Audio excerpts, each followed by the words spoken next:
M மக்களுக்கான அரசியலை தடுப்பவர் எவர்?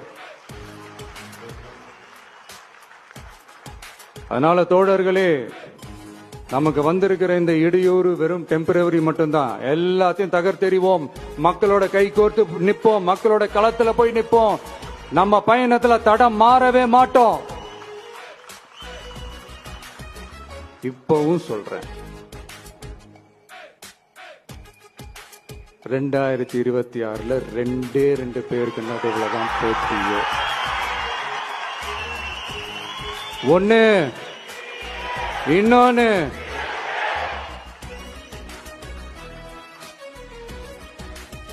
இந்த போட்டி இன்னும் ஸ்ட்ராங்கா மாற போகுது.